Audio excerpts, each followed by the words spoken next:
Hi everyone, it's John again. Welcome back to my channel.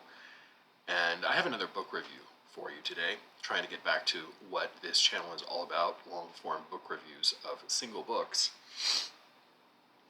And this is one I want to talk about today.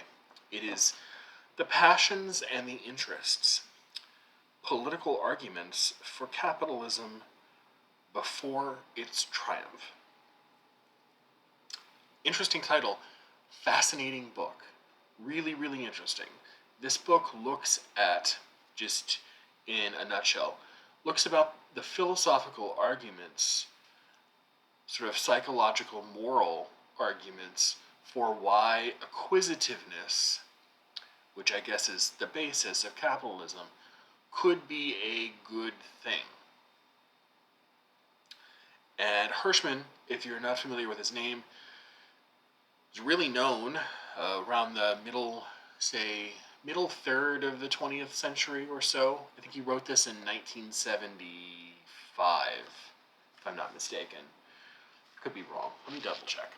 He's really known for being 1977, a very highly interdisciplinary economist.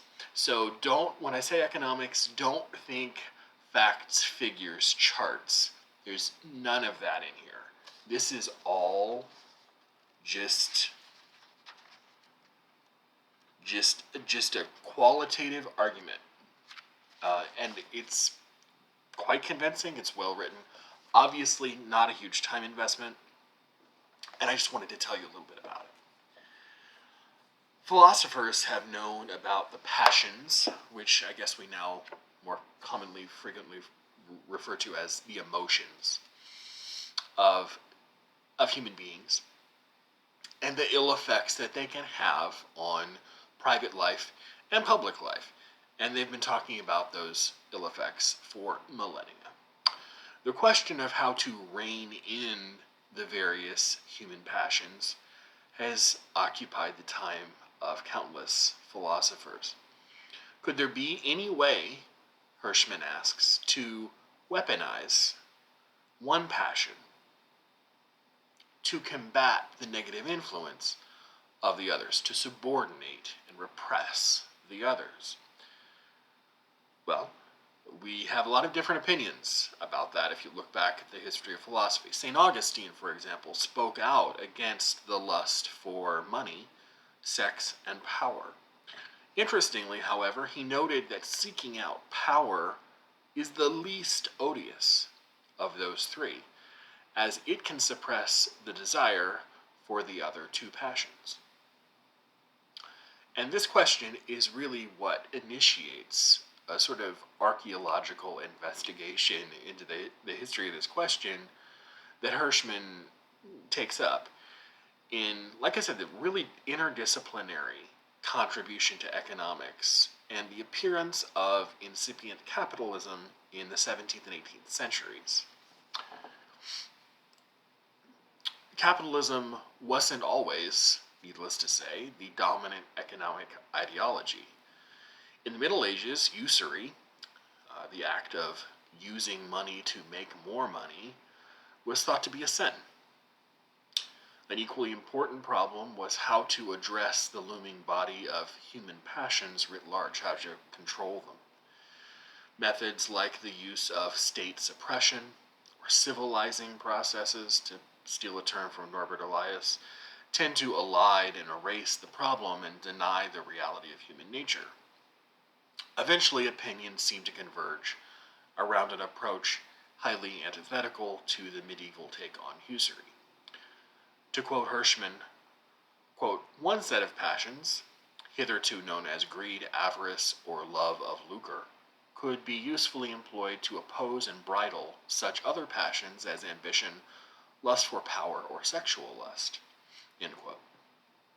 John Maynard Keynes summed up this idea nicely when he said, quote, "Dangerous human proclivities can be canalized into comparatively harmless channels by the existence of opportunity for money-making and private wealth, which, if they cannot be satisfied in this way, may find their outlet in cruelty, the reckless pursuit of personal power and authority, and other forms of self-aggrandizement." It's better that a man should tyrannize over his bank balance than his fellow citizens. And whilst the former is sometimes denounced as being but a means to the latter, sometimes at least it is an alternative. End quote. Is there any possible advantage in prioritizing greed and accumulation, acquisitiveness, over these other passions that I mentioned? Many Enlightenment thinkers, which is where Hirschman spends the bulk of his time, especially the ones that come out of the Scottish Enlightenment, seem to think so.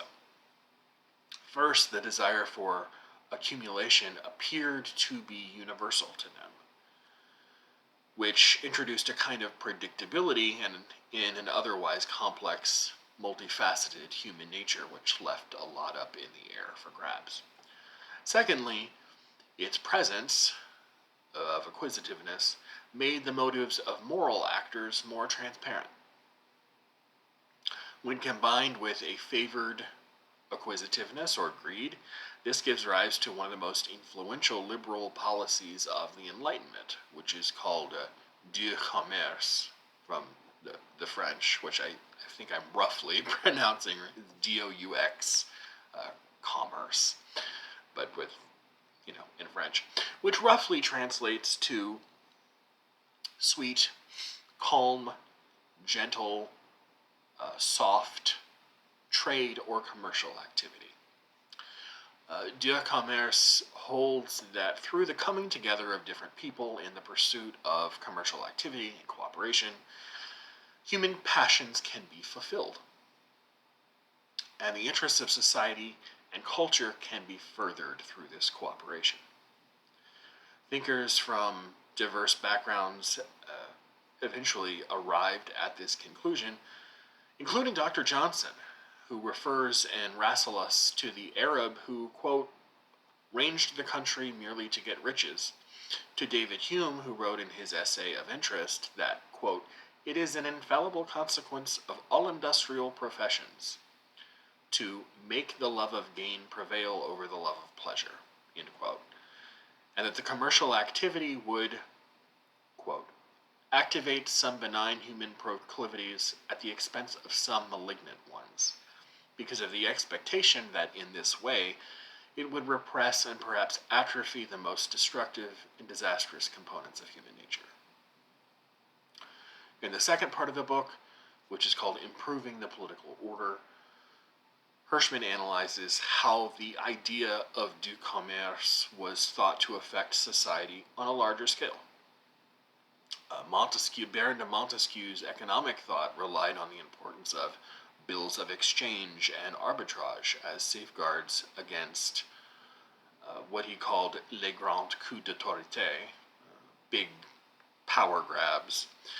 For James Stewart, a contemporary of Adam Smith and an influential member of the Scottish Enlightenment in his own right, the benefit afforded by doux commerce resides in the complexity and vulnerability of the modern economy that will make arbitrary decisions and interferences on the part of the prince unthinkable.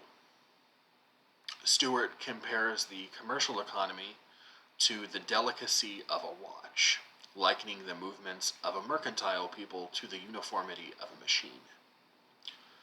Tocqueville and Adam Ferguson, still another very important and influential member of the Scottish Enlightenment, were both much more willing to admit the occasionally negative consequence of a mercantile economy, and of course, Tocqueville especially, and Adam Smith would jump on that boat later too. They both accepted that economic expansion is basically and simultaneously ambivalent in its political effects. The violence of the French Revolution and the Napoleonic Wars open even more space for this ambiguity. This is, of course, the insight Karl Marx took to its logical conclusion in his political analysis of the European revolutions of 1848, in which he theorized a slow declination of social conditions, culminating in the eventual overthrow of the bourgeoisie. Marx's Contempt for the assumed civilizing tendencies of trade can be seen in Das Kapital, in which he writes, Das ist du Commerce, or this is the du Commerce. While Hirschman is clearly interested in delineating a particular set of ideas that eventually allow for the flourishing of an increasingly commercial economy, he never fails to present them in a clear, succinct, and lucid way. With a prior knowledge of topics like psychology, while a prior knowledge of topics like psychology, philosophy, and economics would probably enrich your understanding of the book, none of these are really essential for getting a grasp of what he's trying to say. This is intellectual history, I think, written at its best, tightly, cogently, convincingly, by a scholar who has really broad and Catholic interest and a grasp of the pertinent subject matter that really shines through on every page. Are human beings willing and able to utilize one passion to tamp down others? If so, what are the greater consequences for society if that were to occur? And in giving this answer, Hirschman refuses to interject, cheerlead for any ideological approach that he favors. You can't tell which side, if any, he comes down on when he writes. He's not, like I said, he's not taking sides. It's just sort of a straightforward dissection of an archaeology of ideas, a history of ideas that I think could really, I read it just very recently, but really could reward a careful rereading in the future. So it's just a few ideas and a sort of brief takeaway of the passions and the interests. Political arguments for capitalism before its triumph, which is, I will add, probably getting sick of seeing this by now, but a Princeton classic. But I will also say, one that I was not sent, I actually purchased it myself. So, sometimes I do that. Until next time, everyone.